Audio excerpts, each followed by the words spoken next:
What's up, everybody? Darrell Brown here. I'm the head wrestling coach at Newberry College. Brian Blanton, the associate head wrestling coach. Cy Wainwright, former head wrestling coach and alumni here at Newberry College. Hey, welcome to the Pack Leader Podcast. Appreciate you joining us today. We're here with this Pack Leader Podcast for a couple reasons. Traditionally, I send out a newsletter to all of our supporters, our alumni, our fans, just to keep you plugged in with what's going on with the program. But in 2021, what is almost 2022, we definitely think a podcast is a delivery method that's more efficient for everybody that wants to keep up with Newberry wrestling. And so that's kind of how this came about. Also, we called it the Pack Leader Podcast. Me and Blanton probably went back and forth for 3-4 weeks, would you say? Yeah, at least. Trying to figure out a name for this podcast, and we ended up coming up with Pack Leader because we want to highlight the leaders of our program. You know, up on this wall, there are tons of leaders that have been passed and tons of leaders that are on our program right now, whether it be on the mat, in the classroom, in our community. And we want to highlight that and what's going on with Newberry Wrestling. But we also want to keep you guys plugged in with what's going on with us on a day-to-day and a week-to-week basis. And also, it's a good opportunity to touch base with some alumni and people who have gone off and been successful and become leaders in their community, whether it's, you know, being a CEO or, you know, starting up their own business or just crushing it with whatever they're doing. You know, we got Jake Elkins running his own wrestling clubs. That's probably the most direct link to what we do. But, you know, lots of other guys doing big things. So just guys who have left the program and gone on to be leaders elsewhere, sort of tying that leader theme in as well. Right, for sure. And we'll get to it a little bit later. But, you know, who better to have on the show than our former leader, Cy Wainwright, who was here, you know, no shortage of accolades in terms of being a wrestler here at Newberry College and in our community, but also as the coach here. So we'll get into that a little bit later. But before we do that, I want to just kind of recap you guys on what's happening. Last week had, I would say, a pretty disappointing performance against Belmont Abbey. I think that might have been our first loss to them in, 10 years? Something crazy like that? At least. I think I saw something on Twitter they posted. Ever? Okay, ever confirmed. Yeah. Definitely. So that was disappointing. But there was some positive to take away from that. You know, all of our nationally ranked guys between Shoop, Evans, Caleb Spears, they all went out there and got it done. Shoop started off the match strong with us with the pin. And then Will Evans came out. I believe he was just shy of the major. And then Spears also went out there and got the major decision. So they held that national ranking that they had, as well as the rankings that they have in the conference. Surprise performance-wise, I think at 197, Caleb Haven surprised us all. He had one of the most exciting matches of the night. And as a true freshman, you know, I couldn't be more pleased with the effort. He didn't win, but the effort that he went out there and showed and demonstrated was huge, I believe. Oh, I don't think there's any question. I think part of the issue is there was a huge, exciting moment there towards the end, and with the intensity over at the score table, a couple extra points got accidentally thrown up, and Caleb looked back to see if he got back points because he couldn't hear the official. So when he saw extra points, he thought he was good and cut the guy. Ended up being an unfortunate mistake, no one's fault, just a crazy sequence of events there, but it ended up, you know, like you said, if nothing else, we saw what we have there at 97. A lot of horsepower, a lot of effort, great kid, fun to watch, and once he kind of figures things out a little bit, he'll be exciting. Yeah, and he's from my neck of the woods too. Shout out Kershaw County, South Elgin area. So that's good too. But then we hit the road. We traveled to NC State this past weekend. Traditionally, we go to that tournament because it's a barn burner. It's a lot of Division I tournament competition out there. I think we were one of only 4 Division II teams that were out there. So a lot of tough kids from Campbell, from NC State, from Duke, from Chapel Hill, and we definitely hit our fair share of competition. And so it's good to go and see where we're at and how we stack up against those guys. I've been asked a couple times since we got back how we did. I said there was a lot of good, a lot of bad, and a lot of ugly. But one of the standout performances I would say came from Evan Kerrigan. He beat pretty handedly NCAA Division II qualifier Riley Billings. I think the final score was 9-4, 9-3. I don't have it in front of me, but a solid win over that opponent right there, and ultimately, you know, showed that we got some things to maybe figure out at 125. So because we have a return national qualifier at 125 in Zach Shoop as well. So it's good to see that those guys, you know, I believe iron sharpens iron. They're in the room battling, making each other better. So it's good problems to have. Absolutely. And we, you know, a little bit of surprise. Some of our studs, you know, ran into some hammers early, but we had a couple guys that maybe would be considered backups or even guys that we know are redshirt and they were wrestling attached who actually showed up and had a decent performance. I know after last week's performance against Belmont Abbey, Trevor Mansfield, not the hottest start, but then he came out this weekend, won a few matches. That was good to see.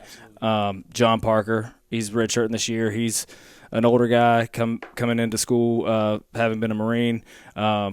Wrestled at Citadel Open, had a tough go there, but then came back and went 2-2 this week, so that was good to see from him. And kind of a similar story. Some of our younger guys stepped up and beat a couple guys. So it was, like you said, some good, some bad, some ugly, but some positives for sure. Yeah, definitely. Those red shirts that went out there, and all you can pick guys all up and down the lineup that showed notable improvement from Wednesday, which is before we broke it down and got our prayer before that first whistle blew. That's what we said we wanted to see. We wanted to see improvements on the things that we've been talking about, post Belmont Abbey, and I was pleased to see that we saw that.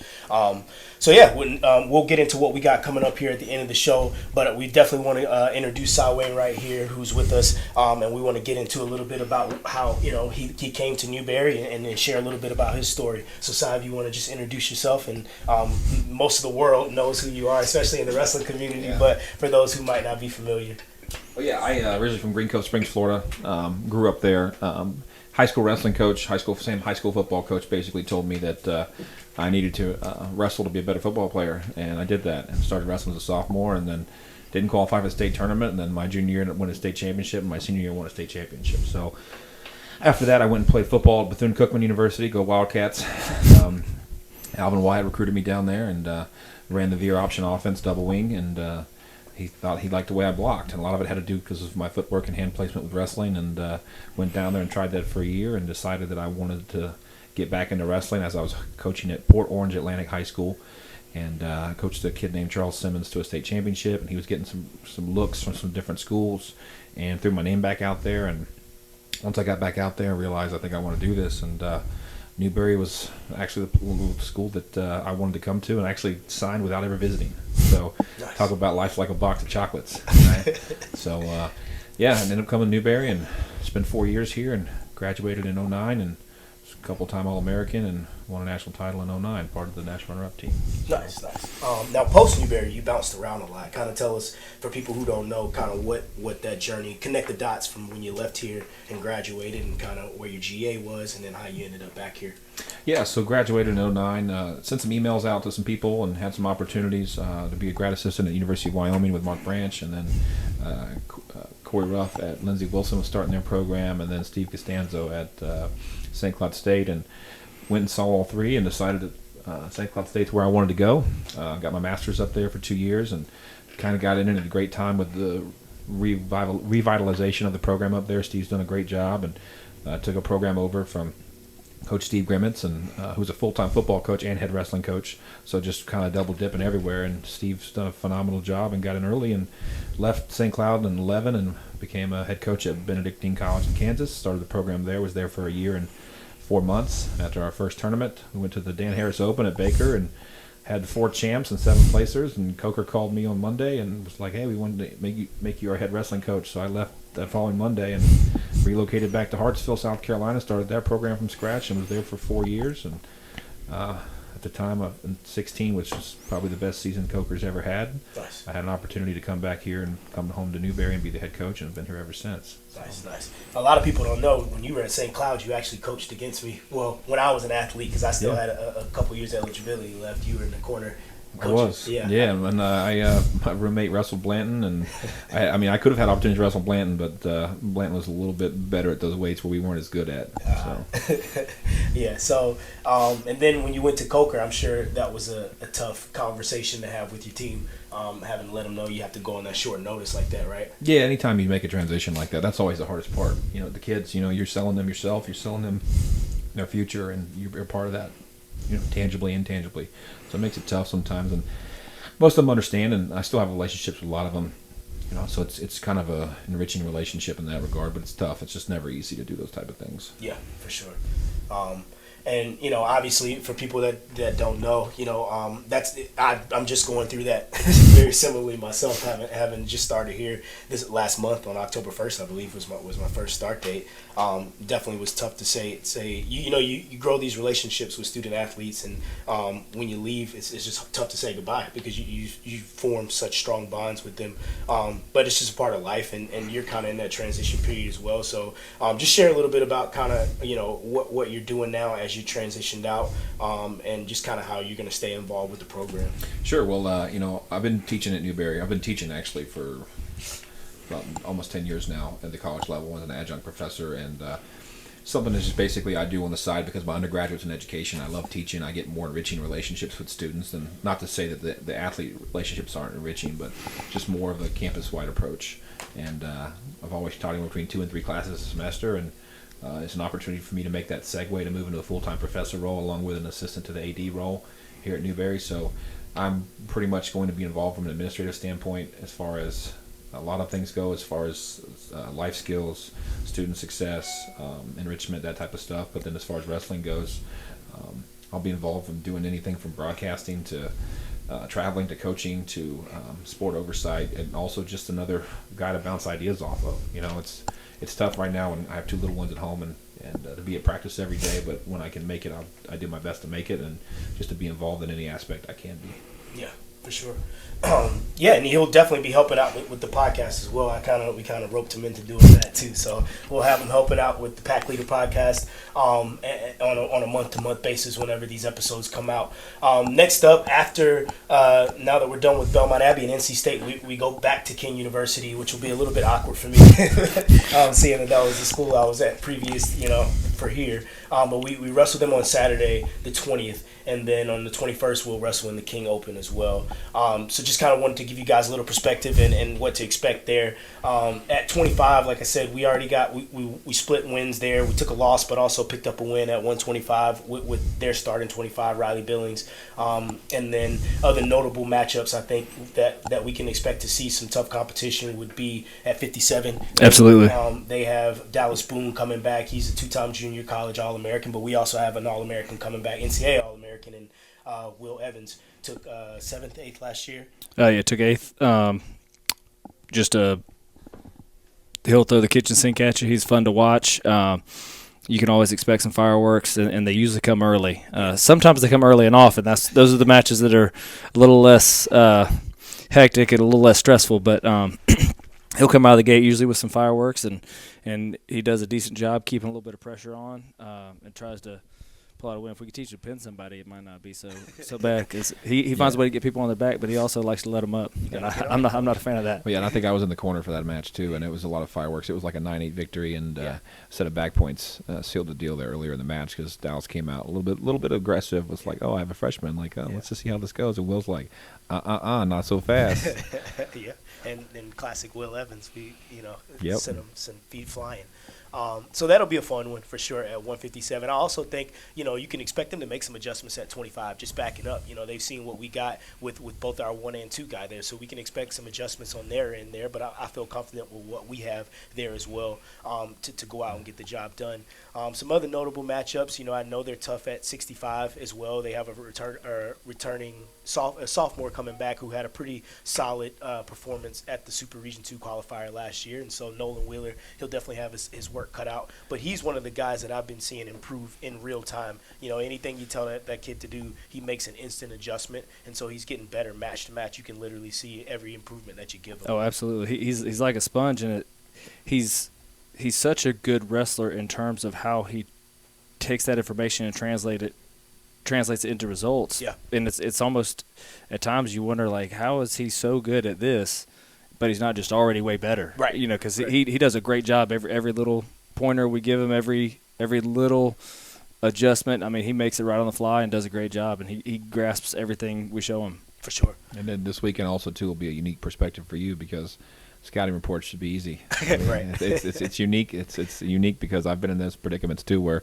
when I was a GA and being at St. Cloud, first year removed, and we wrestled Newberry at national duels, and it was like there's an ethical dilemma, a moral process that's going to come in your head where you're like, this is what he likes to do. Yeah. This is what he doesn't like to do. This is where you want to be at, and you have a job to do. And so sometimes relationships get put on hold for 6 or 7 minutes, Nothing and personal. then you figure it out. Right. Nothing personal. And I'm kind of bouncing all over, but just as things come to me, talking about people who will have work cut out for themselves, they will have a returning NCAA All-American at 141 pounds in Christian Small. He just took 5th also at the NC State Open. So Devin Moore, who is nothing short of a ball of talent. I mean, this guy, he can score at any position, super explosive, super fast. He'll have his work cut out, especially particularly on the mat and in the scramble situations.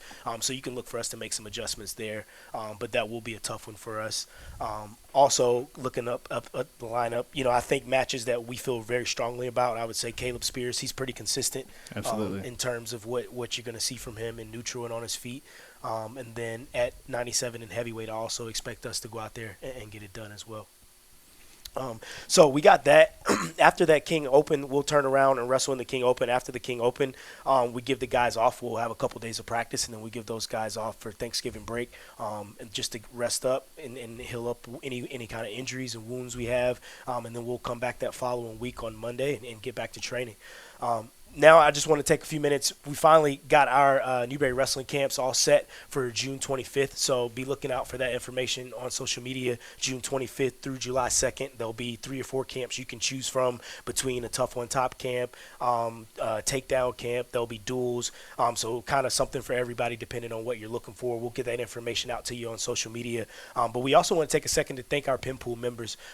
We have, I want to say, 144 people that have pledged to our pin pool this year. And we're at about $255 in pledges, with 2 recent pledges that came in from some alumni, Josh Whitelock and Duddy, who wants to be referred to as Duddy. They're now on the pin pool as well, and so we definitely want to give a huge shout out to you guys, because that really goes a long way in terms of supplementing our budget, helping with things with like recruiting, travel, and just keeping the program going so that we can go out and get that high level competition that we need in order to succeed. And lastly, if you haven't followed us on social media, please go find us on Instagram, find us on Facebook, and find us on Twitter. Absolutely. Just, again, shout out to those pin pool members and the camps, just to clarify. So the individual camps will sort of be the first part of that week, and then we're going to finish up with 2 or 3 days of duels, correct? Correct. So if you're an individual wanting to get that one-on-one time or, fine-tune some technique, it'll be close to that June 25th date, the first few days, and then close to that July 2nd date is when teams, if you're a high school coach or whatever, that's when we'd be looking for you guys to bring your team down. And we've always had a really strong camp and great duels, lots of competition, lots of good wrestlers here from lots of states. A few years ago, we had a team from Michigan, teams from Virginia, Florida, all size connections. Got connections all over the country, so we get lots of people rolling in for that. But that'll be a really good event. Lots of good things are usually said about that. Lots of high-level competition at the high school level, so that'll be a lot of fun. Yep, look out for that information this week. Thanks for joining us, and we'll catch you next month for the Pack Leader Podcast.